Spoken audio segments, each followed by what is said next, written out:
falar primeiramente do meu contentamento e a honra que sinto pelo convite que me foi estendido para estar convosco nesta noite, convite feito pela direção do seminário.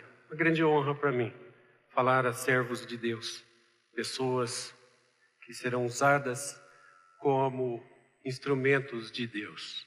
Uma grande honra, isso é um trabalho muito honroso. Muito obrigado por tanto. Bem, irmãos, eu tenho aprendido muito nesses últimos dias. Estou convencido de que todos temos aprendido. Tem sido edificante para todos nós. Mas isso também tem feito me refletir um pouco sobre as circunstâncias da nossa igreja, particularmente a nossa igreja no Brasil. O fato é que nós só temos uma Bíblia. Todas as igrejas têm uma única Bíblia, a Palavra de Deus, imutável. Mas mesmo assim, nós temos diferentes pontos de vistas sobre passagens da Bíblia. Então, há várias interpretações da Palavra de Deus. E nós sabemos, isso é um consenso, que todas as seitas e a grande maioria das divisões de igreja, tudo isso é decorrente de uma interpretação equivocada da Bíblia. Eu acho que nós temos milhares de igrejas, e elas têm a sua origem em uma interpretação equivocada da Bíblia. Bem, este é um primeiro argumento para refletirmos com profundidade no valor de atentarmos para o ensinamento da Bíblia como está na Bíblia. Basta dizer o seguinte, que as maiores atrocidades e os maiores crimes já cometidos no mundo foram cometidos em nome de igreja, de religião, cruzada, inquisição e assim por diante. De onde vem isso? Vem de um entendimento equivocado da Palavra de Deus. Mas esse ainda não é o maior argumento para atentarmos para a interpretação correta da Palavra de Deus. Eu acredito que o maior argumento para levarmos a sério isso, a nossa tarefa de pregadores, de estudantes da Palavra de Deus, é a responsabilidade que temos perante Deus. Quando nós falamos a Palavra de Deus. Anunciamos a Palavra de Deus. E essa, eu acredito, é a coisa que mais pesa sobre nós. O peso. E é assim que começa o livro de Malaquias. Peso do Senhor que está sobre Malaquias. Então, falar sobre a Palavra de Deus é algo que devemos levar bastante a sério. E uma alma vale mais que o mundo todo. Prefiro, se eu pudesse escolher, muitas vezes, perder a minha própria vida do que desencaminhar um grupo grande de pessoas para o erro. Que coisa difícil seria essa? Como apresentar justificativa diante de Deus? Então, nesta noite, nós vamos falar sobre interpretação de Bíblia, sobre interpretação de texto, e vamos chamar isso de a chave para o Antigo Testamento, Cristo no Novo Testamento. Queremos dizer que a maneira correta de entender o Antigo Testamento é lendo o Novo Testamento, os apóstolos inspirados, e ouvindo Jesus Cristo. Só para que tenham uma ideia das dificuldades e das consequências de uma interpretação equivocada, nós colocamos lá a chave para o Antigo Testamento. Porque a sua Bíblia chama assim de Antigo Testamento e a sua Bíblia chama de Novo Testamento. Mas na verdade devíamos ter colocado assim: a chave para a Antiga Aliança, Cristo na Nova Aliança. Porque a palavra lá, na língua grega, é diatek. E diatek é traduzido por aliança, mais corretamente traduzido por aliança e não por testamento. Mas entendeu-se que devia ser usado testamento. E então foi adotada a palavra testamento. Bem, com o tempo, quais foram as consequências? Um grupo de pessoas, de um movimento religioso, disse o seguinte: um testamento só passa a ter validade, só passa a ser ativado depois da morte do testador. Então, o Novo Testamento, na verdade, dizem eles, começa depois da morte de Cristo. E todas aquelas coisas que Cristo ensinou enquanto estava vivo, era Antigo Testamento, diziam eles, porque não entenderam a palavra diatek, aliança.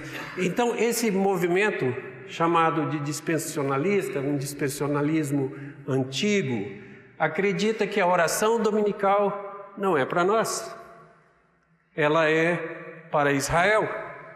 E por que razão? Por causa da palavra testamento. Por causa da palavra testamento, cuja tradução correta seria aliança. Percebem isso? Olha a consequência, onde isso foi chegar. Então, entender corretamente a palavra de Deus e pregar corretamente a palavra de Deus é a tarefa mais importante do pregador. Cabe ao dispenseiro ser achado fiel. É isso. Nós precisamos ser fiéis à palavra de Deus. Precisamos ser fiéis à palavra de Deus. Bem, então, sendo assim, nós vamos tratar de alguns aspectos que eu espero sejam práticos para todos. Tá? Uma maneira de estudar a Bíblia e de interpretar equivocadamente as suas passagens é não diferenciar os seus textos. Então, às vezes nós temos um texto descritivo, ou seja, que conta uma história, e as pessoas interpretam aquilo como se fosse normativo. Isso traz consequências? Traz consequências. Eu vou mostrar um exemplo de cada uma dessas interpretações e a sua importância para que nós vejamos a praticidade do assunto. Texto descritivo não é igual ao texto normativo. Um texto normativo estabelece uma regra, um padrão, uma maneira como você deve viver. E um texto descritivo, ele só conta uma história, mas não estabelece juízo de valores. Bem, eu me converti aos 18 anos, 17 para 18 anos, e eu aprendi esse texto aí, esse versículo aí. E alguém me ensinou esse versículo para dizer o seguinte: que quem é crente verdadeiro nunca jamais passará necessidade.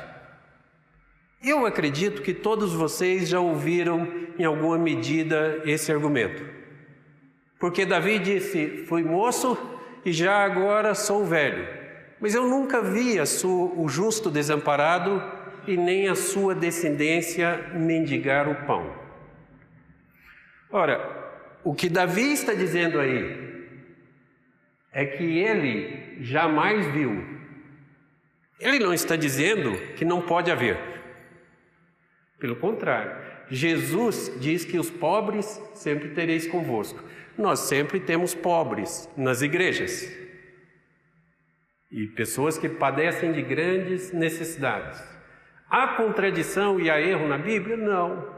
Há um entendimento equivocado dessa passagem, que é descritiva e as pessoas entendem como se normativa fosse. Percebe a importância de entender o tipo literário, o gênero literário, fazer essa distinção é muito importante mesmo. E no seminário nós somos bastante rigorosos com relação a isso. E acho que devemos ser mesmo. Aliás, nós tivemos ideias tão boas aqui para o seminário, né? Exigir redação em hebraico e coisa assim. Gostei das ideias aí. Vamos estudar o assunto, não é? É uma possibilidade, coisa muito boa. Bem, mas uma outra coisa que traz também consequências e interpretações equivocadas é a desconsideração dos contextos. Eu já vi algumas escolas dominicais cujo motto é esse aí: conheçamos e prossigamos em conhecer a Deus. Bom, qual o problema aí? É que quem disse isso aí, conheçamos e prossigamos em conhecer a Deus, quem disse foi um povo que não tinha se convertido. E esse povo disse assim: vamos falar para Deus assim, conheçamos e prossigamos em conhecer a Deus, e Deus vai nos abençoar. Vamos enganar a Deus. E é por isso que na sua Bíblia aí, o nome desse texto, o título desse texto chama-se Conversão Insincera. Conversão Insincera. Então, irmãos, isso faz toda a diferença. Não é um texto adequado para usar como motto de escola dominical, porque nós não queremos enganar a Deus, nós de fato queremos conhecer a Deus, mas não queremos jamais enganá-lo, até porque não poderíamos, não é? Ok. Há também uma questão que prejudica no entendimento correto da Bíblia: a leitura descuidada. Às vezes as pessoas fazem uma leitura não muito cuidadosa. E eu tenho aprendido isso com o reverendo Daniel, quando ele fala de uma leitura mais próxima, uma leitura mais adequada do texto. E isso, veja aí, eu aprendi, assim que me converti, que Elias foi para o céu em um carro de fogo. Eu tenho ouvido hinos ensinando isso. E eu tenho visto também quadros, pinturas lindas, maravilhosas de Elias indo para o céu num carro de fogo. Bom, é verdade que Elias foi para o céu num carro de fogo? O texto do livro dos Reis diz que Elias subiu ao céu num redemoinho. Ora, pode ser que o redemoinho tenha pego o carro de fogo e levado Elias para o céu assim, mas não está na Bíblia. Eu não posso dizer que a Bíblia diz e ensina que Elias foi para o céu num carro de fogo. Então, por essas questões é que há tantas religiões, tantas seitas, porque as pessoas não prestam a atenção devida ao texto. Não dão ao texto o respeito que o texto merece. Bom, essas coisas que eu estou mostrando para você, elas são fáceis de serem vistas, mas ainda assim elas estão cristalizadas no seio da igreja, não é? E as pessoas comumente dizem que Elias foi para o céu num carro de fogo e juram de pé junto, né? Que foi para o céu num carro de fogo. Bem, uma outra coisa que eu tenho ouvido bastante também principalmente em congressos missionários, dizendo o seguinte: olha, nós devemos pregar o Evangelho, devemos falar de Cristo, porque os próprios anjos gostariam de falar de Cristo, de pregar o Evangelho, e não podem, dizem eles. E então citam esta passagem. Bem, aí nós temos problema, não é? A passagem diz assim: coisas essas que os anjos anelam perscrutar. A palavra perscrutar significa compreender e entender. Os anjos querem entender. Eu acredito ser possível que os anjos queiram pregar o Evangelho. Eu acredito. Porque anjo é muito solícito e eles são ministros de Deus, então eu acredito que queiram pregar o Evangelho. Mas eu não posso dizer que a Bíblia ensina que os anjos querem pregar o Evangelho. Não é verdade? Mas isso é uma coisa que ouvimos constantemente. O que os anjos querem entender? Bem, o texto fala dos profetas, lá, dos pais. E fala também dos anjos e fala dos apóstolos. E o ensino desse contexto mostra o seguinte: a nossa situação hoje é melhor do que a dos pais, dos nossos pais. É melhor do que a dos profetas. Os profetas nem sempre compreendiam todo o significado da mensagem que eles entregavam. E a nossa situação é melhor que a dos anjos. Então os anjos olhavam, por exemplo, para o apóstolo Paulo e diziam assim: não é possível. Esse homem foi o principal dos pecadores, perseguidor da igreja. E falam muita coisa ruim, com razão, do apóstolo Paulo. E hoje ele é o principal divulgador da igreja, é o homem mais importante da igreja. Como é possível isso? Então, ter plano de salvação para os homens é uma coisa que os anjos não entendem. E sabe por que não entendem? É porque não tem plano de salvação para anjos. Anjo caído é anjo caído. Não tem plano de salvação para anjos. Mas para os homens, tem. Então, coisas essas que os anjos anelam perscrutar, entender. Falar então que anjos querem pregar o Evangelho é meio complicado do ponto de vista bíblico, certo? Vamos sempre pensar nisso. Há também uma questão de leitura descuidada, né? Se tornou famosa essa aí, não foi? Eu acho que um programa da Globo divulgou isso aí, né? Um pastor que adulterava na igreja, né? E quando ele foi questionado, ele falou: eu faço isso porque é bíblico. E o repórter perguntou: como assim é bíblico? E ele mostrou esta passagem: disse-me o Senhor, vai outra vez, ama uma mulher, amada de seu amigo e adúltera. E ele leu lá: e adultera. Então é um problema sério, né? É um problema sério. Então é preciso... Eu acho que a coisa mais importante que existe na vida é a tarefa de entender e pregar a palavra de Deus. Se nós compreendêssemos bem o significado disso, nos dedicaríamos muito mais ao estudo sério, para nos apropriarmos da verdade e então pregarmos a palavra de Deus, sem esses erros que por vezes nós cometemos. Bem, se há erros com relação a textos assim, há muito mais erros com relação a profecias, ao estudo das profecias. Nós ouvimos falar aqui de dispensacionalismo e de aliancismo. Mas deixa eu dizer mais.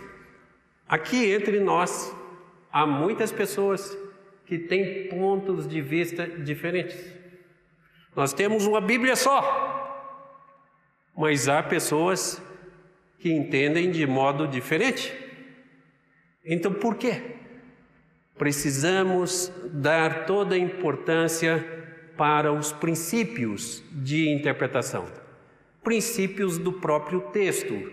Quando Jesus diz, eu sou a porta, ele não está dizendo lá que é um pedaço de pau. Ele não é. Uma linguagem ali figurada. Nós precisamos de entender isso. Então, quem não entende isso, terá grandes dificuldades. E aí, então, a pessoa vai interpretar narrativas. E ele começa a pregar sobre José. E ele coloca José como modelo. E ele então começa a trabalhar este assunto, José do Egito, como um modelo. É interessante, mas lembrem-se de que a primeira regra para interpretar narrativa é que o herói não é o apresentado no texto, o herói é Deus. No caso de José, qual é a lição que se depreende de todo o texto? A lição é assim, é esta, que Deus é assim. Ele salva até pessoas como José. José era um homem ruim, muito ruim. Ele levava coisas ruins de seus irmãos, para o pai. E ele tinha prazer nisso. É verdade, ele teve sonhos lá, revelações, coisas fantásticas, não é? E ele foi contar para os irmãos e também para o pai dele os sonhos que ele tinha, para dizer que os irmãos viriam a ajoelhar perante ele, e o pai também. Então é verdade que ele teve esses sonhos, mas não é verdade que Deus mandou ele contar esses sonhos, mas ele foi contar. Então, se você entender a regra de narrativa, o herói não é o personagem ou a personagem, o herói é Deus. Significa, Deus é assim, Ele salva até pessoas como José. Por que é que você acha que José passou por tudo aquilo que ele passou? Para ser transformado, para ser melhorado, não tenho dúvida. Então, se você prega sobre narrativa e quer que o herói seja a personagem lá apresentada, como é que você faz com relação a Davi? Como é que você faz com relação a Jacó? Deus não nos salva por causa de nós, mas apesar de nós. Então, Deus é assim, salva até Salomão. Deus é assim, salva até Davi. Deus é assim, salva até Jacó. Nós precisamos entender isso, os textos diferenciados, os tipos de texto, para então interpretarmos a palavra de Deus. Bem, algumas pessoas dizem assim, profecia tem sido descrita lá como a história escrita antes dos fatos. Seria isso uma verdade? Profecia, uma história escrita antes dos fatos. Não me parece que isso seja uma definição boa de profecia. Se esse fosse o propósito das profecias, então os profetas fizeram um péssimo trabalho. Eles poderiam ter sido bem mais exatos, mais detalhistas, mais claros naquilo que eles disseram. Há um livro do Oswald Ellis, chama Prophecy in Church, e ele fala ali, ele define o conceito de profecia e fundamenta com os textos bíblicos. Ele diz que profecia foi dada para que depois de cumprida se confirmasse que aquilo é palavra de Deus, e não para que adivinhássemos o futuro. Então, este é o conceito de profecia. E agora você vê isso na Bíblia? Veja o que diz João. Desde já, Jesus dizendo, vos digo, antes que aconteça, para que quando acontecer, creiais que eu, mas quando acontecer. Quando acontecer. Acho que um dos maiores problemas na interpretação de profecia talvez esteja aqui. É as pessoas querendo adivinhar o futuro. Como disse o Dr. Palmer, nós não podemos saber o que vai acontecer amanhã. Não podemos saber o que vai acontecer ano que vem. Isaías 46, versos 9 e 10, diz que só Deus pode anunciar o que vai acontecer antes de acontecer. Então, profecia foi dada não para adivinharmos o futuro. Está cheio de pregadores aí dizendo quando será a vinda de Cristo. E esse grupo dispensacionalista disse o seguinte, que a vinda de Cristo seria até 1988. Porque é uma geração depois de Israel tornar-se nação novamente. E então, uma geração, 40 anos. E aí, 1988 ficou lá para trás. Isso não aconteceu. Isso está registrado nesses livros todos de intérpretes da Bíblia. Irmãos, nós precisamos tomar todo o cuidado para entender a palavra de Deus e entendê-la da maneira que ela é e não da maneira que nós queiramos que ela seja. Quando nos aproximamos da Bíblia, nós não devemos nos aproximar dela para fundamentar o nosso pensamento, buscando uma base para o nosso pensamento. O nosso pensamento precisa, sim, ele se adequar ao que a Bíblia diz. E não a Bíblia se adequar ao que nós queiramos que ela diga.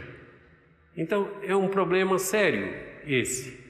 E Jesus disse-vos agora antes que aconteça, para que quando acontecer, vós creiais. Percebam isso.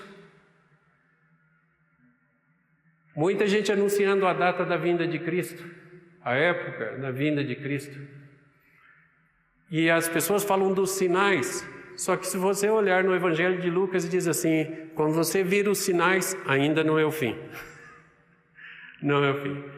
Então, nós temos os sinais, mas quem é que pode dizer? Jesus diz que ninguém sabe, a não ser o Pai. Agora, se ninguém sabe, a não ser o Pai, você acha que nós, pregadorzinhos, vamos saber quando será a vinda de Cristo? A recomendação que temos é só uma, para estarmos preparados. Teologia da Aliança faz isso. Ao contrário daquilo que nós mencionamos como movimento dispensacionalista. É a totalidade da nossa vida e o tempo todo nós devemos nos preparar para a vinda de Jesus, porque Ele vem como ladrão. Ok, alguns tipos de predições e alguns tipos de cumprimentos eu quero mostrar para a gente aprofundar um pouco mais neste ponto.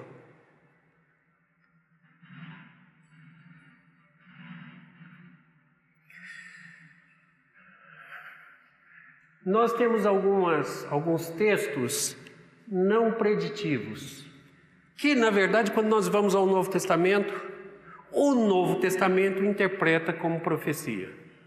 O movimento dispensacionalista diz o seguinte, que uma profecia só é interpretada quando o é literalmente.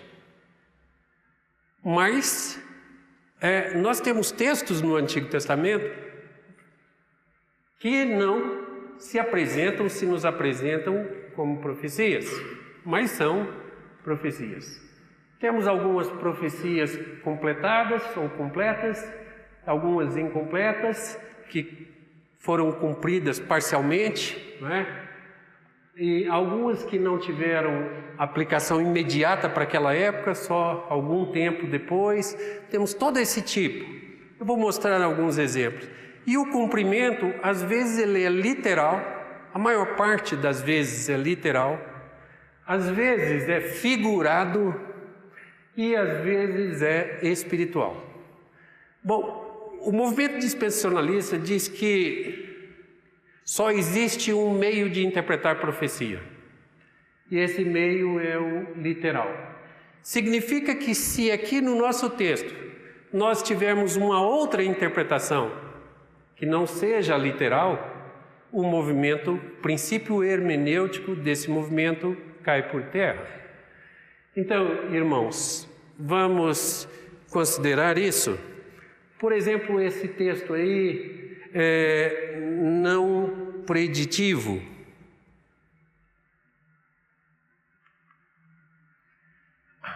Oséias capítulo 11, verso 1. Quando Israel era menino, eu o amei, e do Egito chamei o meu filho. É curioso isso? E é bastante evidente nessa passagem, até mesmo para uma leitura superficial, bastante evidente, que o contexto dessa passagem trata da saída do povo de Israel do Egito, no Êxodo. E então, a pergunta é: como Mateus considera as palavras de Oséias cumpridas na pessoa de Jesus Cristo? Porque é uma profecia. Mas o texto original não está dizendo que é profecia. É só uma narrativa e falando da saída do povo do Egito. Dispondo-se ele, tomou de noite o menino e a sua mãe e partiu para o Egito. E lá ficou até a morte de Herodes. Para que se cumprisse o que fora dito pelo Senhor por intermédio do profeta. Do Egito chamei o meu filho. Um texto que não era preditivo. E o Novo Testamento interpreta como sendo profecia. Então, qual a maneira certa de ler o Antigo Testamento? Lendo o Novo Testamento. Os autores do Novo Testamento são inspirados. Então, quando eu leio o Novo Testamento, eu tenho a chave correta para entender as profecias do Antigo Testamento. Ok, agora algumas predições completadas. Em Isaías, no capítulo 7, essa é uma passagem que oferece bastante dificuldade para os alunos do seminário, alunos de exegese. Eu tenho aí: portanto, o Senhor mesmo vos dará um sinal. Eis que a virgem conceberá e dará à luz um filho e lhe chamará Emanuel. Então, essa passagem, às vezes, ela é aplicada diretamente a Jesus Cristo. E as pessoas dizem: esta profecia se cumpre em Jesus Cristo. Como que as pessoas dão um salto aí. Eu tenho algumas dificuldades aí nessa passagem. A primeira é que está falando, o Senhor aqui está falando com Acás, que era o rei da época. E quando diz que um sinal será dado a Acás, significa que Acás deveria ver o sinal. Se o sinal era para Acás, e se isso só se cumpriu em Jesus Cristo, e Acás não viu o sinal, porque Acás viveu 700 anos lá antes de Cristo, então que sinal é esse? Que a pessoa interessada não viu? Seria interessante. Primeiro problema dessa profecia: isso é um sinal para Acás. O texto diz lá. Segundo problema é que diz assim: a virgem. E a palavra lá para virgem é alma. Só que tem um A antes aí, e é um artigo definido. Isso tem um valor em hebraico. Professor Daniel que diga, viu? Isso é muito importante. A alma, então, significava a virgem, e isso era um pressuposto de que a virgem era conhecida de Isaías e conhecida também de Acás. E tem mais um problema, é que alma não significa virgem do ponto de vista técnico. Pode ser uma mulher recém-casada. Então, quando as pessoas querem pegar isso aqui e aplicar diretamente a Jesus, elas têm um problema. Porque talvez, se elas não fizerem a transição correta, elas acabem dizendo que Maria necessariamente não era virgem do ponto de vista técnico. Então, o que acontece aqui? Bem, alguns comentaristas estudiosos entendem que o cumprimento dessa profecia, primeiro, tem que ver com o capítulo 8 aí, no verso 3, que aquele menino lá que nasceu no capítulo 8, no verso 3 do profeta Isaías. Bom, aí quando eu chego no Novo Testamento, diz assim: ora, tudo isso aconteceu para que se cumprisse o que fora dito pelo Senhor por intermédio do profeta. Eis que a virgem conceberá e dará à luz um filho, e ele será chamado pelo nome de Emanuel, que quer dizer Deus conosco. Mateus, inspirado, pegou a profecia lá de Isaías, que teve um primeiro cumprimento nos dias de Acás. Teve mesmo um menino lá que se chamava Emanuel, como outros também se chamavam Oséias ou Josué, e tiveram o nome de Jesus igual de Jesus. Lá também teve um menino e ele se chamava Emanuel, e Acás viu e Isaías viu. Isso é o primeiro cumprimento. A isso nós chamamos no estudo da Bíblia de mensagem para a época da escrita. Aí Mateus pegou, aplicou isso a Jesus, mas aí ele mudou a palavra lá e ele colocou paternóstolo, que é uma palavra que aí sim é virgem do ponto de vista técnico. Mas então eu tenho que fazer essa transição, que tem uma mensagem para a época da escrita e depois uma mensagem para todas as épocas, certo?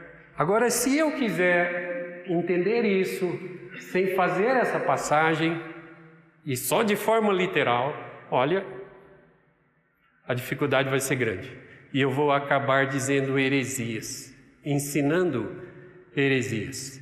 É o problema. Então, há regras, metodologias para se fazer isso. Ok. Eu não tenho muito tempo para entrar em cada detalhe, mas pelo menos uma visão geral. Em Jeremias eu digo assim, eu leio assim: assim diz o Senhor, ouviu-se um clamor em Ramá, pranto e grande lamento. Erro do secretário. Era Raquel chorando por seus filhos e inconsolável por causa deles, porque já não existem. Certo? É o que nós temos aí. Agora, uma vez mais, uma leitura do contexto aí da profecia do Antigo Testamento, indica uma aplicação imediata. Nesse caso não é tipologia, mas a profecia possui tanto uma aplicação imediata como um cumprimento final ela tem no Novo Testamento. Então, quando Deus dá um texto, Ele não dá um texto em vão. Ele dá um texto porque aquele povo destinatário tinha necessidade daquela mensagem. A isso chamamos de mensagem para a época da escrita. E também, esse texto, às vezes, pode ter um cumprimento final. Isso é bastante encontrado nas Escrituras. Na passagem de Isaías, nós temos predições que não tiveram uma aplicação imediata. Esse texto aqui de Isaías 9, 1, 2, a terra que estava aflita, e fala lá do menino lá, né? E depois, em Mateus capítulo 4, para que se cumprisse o que fora dito por intermédio do profeta Isaías. Isso aqui. Então, profecias que tiveram uma aplicação imediata ali. São tipos de interpretação evidentes do próprio texto. O próprio texto mostra isso, qual a aplicação e como é que deve ser entendido, interpretado.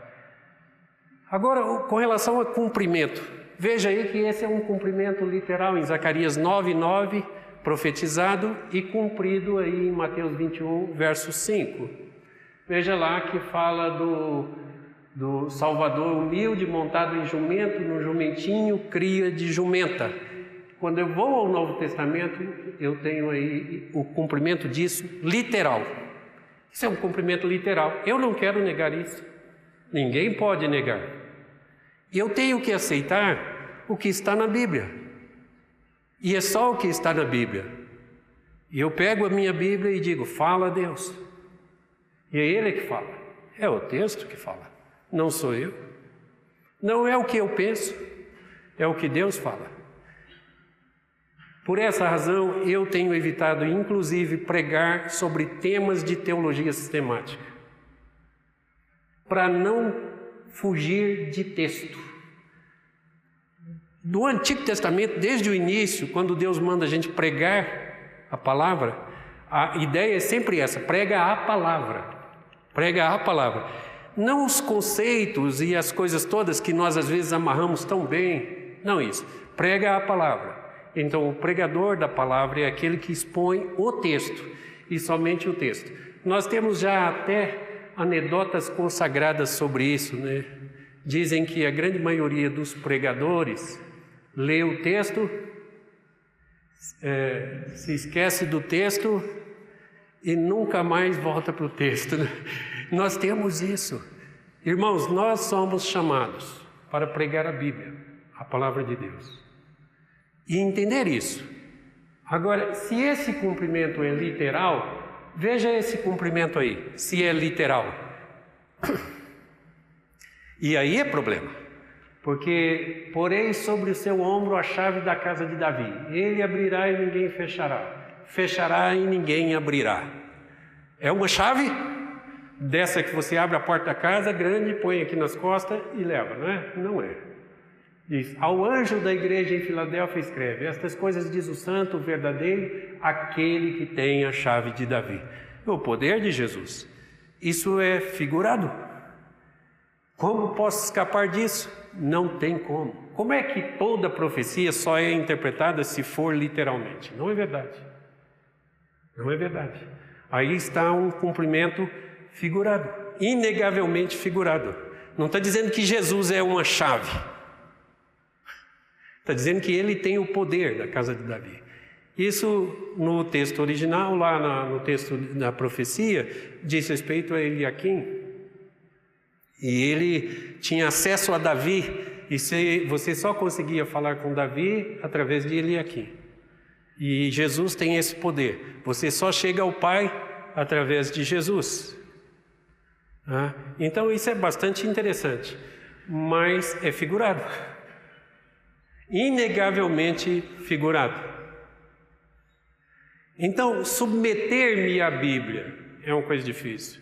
Eu acho que uma das coisas mais difíceis em nós pregadores é a humildade, de reconhecer nosso erro, de aceitar e de nos submetermos ao ensino da palavra de Deus. Mas também sobre isso já temos piadinhas consagradas, né? Pastor não erra. Não é assim? Ele inventa a verdade, mas ele não erra, né? Mas pastor não gosta de ser pego em erro, né? Então, isso é um cumprimento figurado. Ok, agora esse texto de Amós 9, 11 e 12, que fala da tenda caída de Davi. Lá em Atos dos Apóstolos, no capítulo de número 15, Tiago interpreta isso aí como sendo a vinda dos gentios para o povo de Deus. Isso é a tenda caída de Davi. Isso é uma interpretação espiritual, inegavelmente espiritual, a conversão dos gentios. Então, veja aí o problema, o grande problema. Qual a chave para entendermos profecias? É literalismo? Ou é o Novo Testamento? A resposta é óbvia. É o Novo Testamento, porque os autores do Novo Testamento são autores inspirados. Essa é a razão por que nós somos aliancistas. E porque nós falamos só as Escrituras. Porque nós respeitamos as Escrituras, do jeito que as Escrituras são. Às vezes temos dificuldade? Temos. Há divergência de interpretação entre nós? Há. Mas se nós atentarmos para os princípios que aqui apresentamos, muitas dessas divergências serão eliminadas. Muitas serão eliminadas. E se formos humildes o suficiente para não querer que a nossa vontade se imponha sobre o ensino da palavra de Deus, então eu acredito que teremos dado um grande passo, teremos avançado bastante. Eu só estou apresentando aqui uma amostra. Se você olhar o Novo Testamento, deixa eu perguntar para vocês, qual a Bíblia que Jesus usava? Antigo Testamento. Qual a Bíblia que os apóstolos usaram? Antigo Testamento. O Novo Testamento está cheio de citações do Antigo Testamento. Como então alguém pode dizer que o Antigo Testamento não é para hoje? Ora, ele está lá citado no Novo Testamento, em todo o Novo Testamento. Ok. A chave para a interpretação, então, da Antiga Aliança seria literalismo, interpretação figurada, interpretação espiritual ou a interpretação inspirada pelo Novo Testamento. Acho esse argumento imbatível. Ninguém pode achar que é melhor do que o Espírito Santo, que inspirou os autores do Novo Testamento para interpretar a Bíblia. Então, por essa razão, eu não sou muito favorável a Bíblias anotadas, porque todo esse movimento dispensacionalista tornou-se popular no Brasil por causa da Bíblia de Scofield. Só vou dar um exemplo. Nós tínhamos uma Bíblia cujas palavras de Jesus vinham em vermelho. Lembra disso? Uns irmãos vieram me perguntar uma vez, pastor, mas isso aqui foi Jesus que disse. Eu estava mostrando o ensinamento de Paulo e ele me falou assim, mas isso aqui foi Jesus quem disse. Veja aqui, está em vermelho. Isso significa que esse grupo pensava o quê? Que aquilo que Jesus disse era mais palavra de Deus do que o que Paulo disse. Não é? Toda a Bíblia é palavra de Deus. Então, para mim, bom mesmo estudar a Bíblia sem notas, sem nada, sem interpretações de terceiros. Leia a Bíblia, leia com cuidado. Texto normativo, interprete como normativo. Texto descritivo, interprete como descritivo. Narrativa, interprete como narrativo. As regras não são difíceis, elas são simples, mas se eu não obedecê-las, eu vou chegar a grandes heresias, grandes erros. Haja vista a quantidade de seitas e religiões falsas aí, todas elas oriundas em interpretações equivocadas da Bíblia. Então nós estamos estudando com o Dr. Palmer sobre aliança. Levem isso a sério. Levem isso a sério. Entendam a palavra de Deus do jeito que a palavra de Deus é e ensinem a palavra de Deus assim. Ok. O Novo Testamento é necessário para interpretar o Antigo Testamento, especialmente as profecias da primeira vinda do Messias. Por exemplo, a promessa da ressurreição lá, feita em Daniel 12, não é? E que diz lá, muitos dos que dormem no pó da terra ressuscitarão, uns para a vida eterna e outros para a vergonha e horror. Isso está em Daniel, Antigo Testamento, falando de ressurreição. E isso é entendido mais perfeitamente quando eu leio o capítulo 15 da primeira carta aos Coríntios, ou quando eu leio a carta aos Tessalonicenses, no capítulo 4. Então, gente, Bíblia é um todo. Eu não posso isolar, não posso fugir disso. E o Antigo Testamento é necessário para interpretar o Novo. Eu tenho, por exemplo, aqui em Apocalipse 11, 3, verso 3, a figura das duas oliveiras. Duas oliveiras. Aí a gente fica perguntando, o que são essas duas oliveiras? Bem, isso é uma figura, uma alusão a Zacarias capítulo 4. Se você olhar o que são as oliveiras lá, diz que são candeeiros em Apocalipse 11. Se você for a Apocalipse capítulo 1, no verso 20, você vê o que é candeeiro. Lá diz com todas as letras, candeeiro, os 7 candeeiros são as 7 igrejas. Os candeeiros são igrejas. E se as duas testemunhas são candeeiros, significa que são também igrejas. igreja do Antigo, igreja da Nova Aliança, igreja da Antiga Aliança e igreja da Nova Aliança. São essas as duas testemunhas agentes de Deus. Mas eu preciso respeitar a Bíblia. É o que a Bíblia diz que é, não o que eu quero que ela diga. Ok. Então, o próprio Deus é intérprete da sua palavra. Desde o primeiro, assim diz o Senhor. Foi Ele que disse. Então, Ele é quem deve interpretar. E é por isso que a maior regra de hermenêutica é que a Bíblia interpreta a própria Bíblia. Essa é a principal regra de hermenêutica. Bem, a promessa messiânica é o foco central de todo o ensinamento. De todo o ensinamento das profecias, de todo o ensinamento do Antigo Testamento. Só para constar nosso tempo.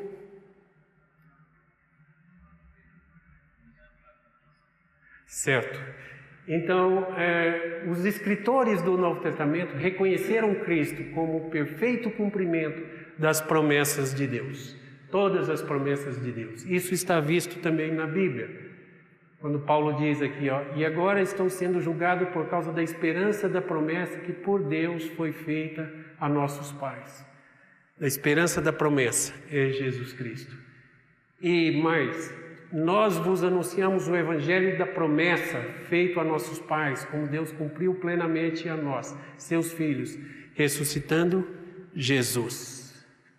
E se sois de Cristo, também sois descendentes de Abraão, herdeiros segundo a promessa. Ouçam Jesus Cristo, a interpretação que Jesus dá do Antigo Testamento. Ouçam os apóstolos, a interpretação que os apóstolos dão do Antigo Testamento. Respeitem o texto. Se é normativo, interprete como normativo. Profecia não é para adivinhar o que vai acontecer.